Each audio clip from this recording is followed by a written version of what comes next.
माँ, मुझे कुछ महीने के लिए विदेश जाना पड़ रहा है। तेरे रहने का इंतज़ाम मैंने करा दिया है। तकरीबन 33 साल के अविवाहित डॉक्टर वासु ने देर रात घर में घुसते ही कहा, बेटा, तेरा विदेश जाना ज़रूरी है क्या? माँ की आवाज़ में चिंता और घबराहट झलक रही थी। माँ, मुझे विदेश जाकर कुछ रिसर्च करनी है।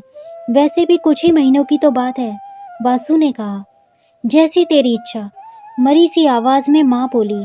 और छोड़ आया वासु अपनी माँ गीता देवी को पड़ोस वाले शहर में स्थित एक वृद्धा आश्रम में। वृद्धा आश्रम में आने पर शुरू में हर बुजुर्ग के चेहरे पर जिंदगी के प्रति हताशा और निराशा साफ झलकती थी, पर गीता देवी के चेहरे पर वृद्धा आश्रम में आने के बावजूद कोई शिकन तक न थी। एक दिन आश्रम में बैठे कुछ बुजुर्ग आपस में बातें कर रहे थे। उनमें 2-3 महिलाएं भी थीं। उनमें से एक ने कहा, डॉक्टर का कोई सगा संबंधी नहीं था जो अपनी माँ को यहाँ छोड़ गया? तो वहाँ बैठी एक महिला बोली, गीता देवी के पति की मौत जवानी में ही हो गई थी। तब वासु कुल 5 साल का था।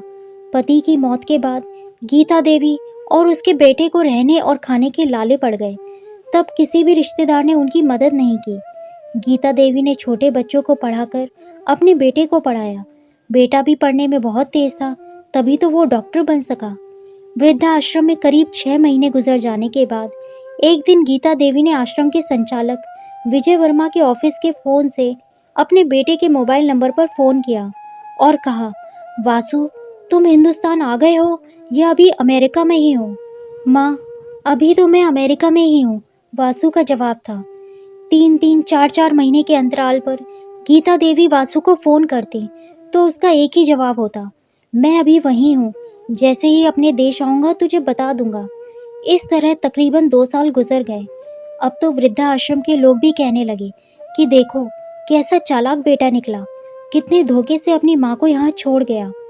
आश्रम के ही किसी बुजुर्ग ने कहा, मुझे तो लगता नहीं कि डॉक्टर विदेश गया होगा, वो तो बुढ़िया से छुटकारा पाना चाह रहा था।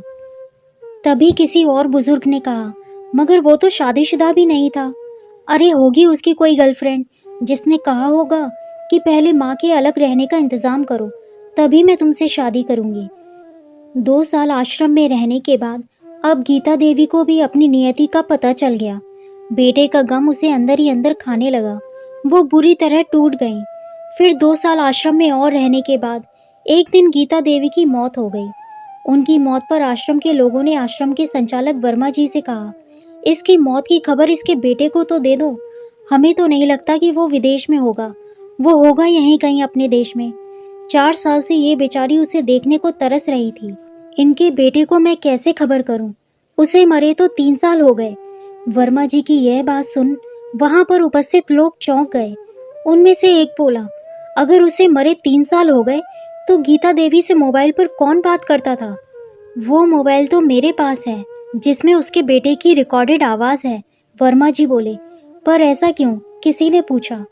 तब वर्मा जी बोले कि करीब 4 साल पहले जब वासु अपनी माँ को यहाँ छोड़ने आया तो उसने मुझसे कहा, वर्मा जी, मुझे ब्लड कैंसर हो गया है और डॉक्टर होने के नाते मैं ये अच्छी तरह जानता हूँ कि इसके आखिरी स्टेज में मुझे बहुत तकलीफ होगी।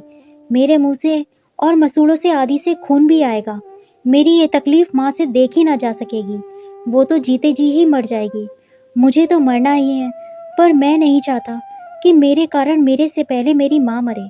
मेरे मरने के बाद 3 कमरे का हमारा छोटा सा फ्लैट और जो भी घर का सामान आदि है वो मैं आश्रम को दान कर दूंगा।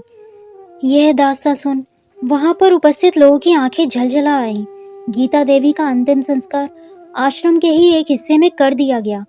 उनके अंतिम संस्कार में वर्मा जी ने आश्रम में रहने वाले बुजुर्गों के परिवार वालों को भी बुलाया। माँ बेटे की अनमोल और अटूट प्यार की कहानी का असर ही था कि कुछ बेटे अपने बूढ़े माँ बाप को वापस अपने घर ले गए। दोस्तों, कहानी पसंद आई हो तो प्लीज़ चैनल को सब्सक्राइब करें। धन्यवाद।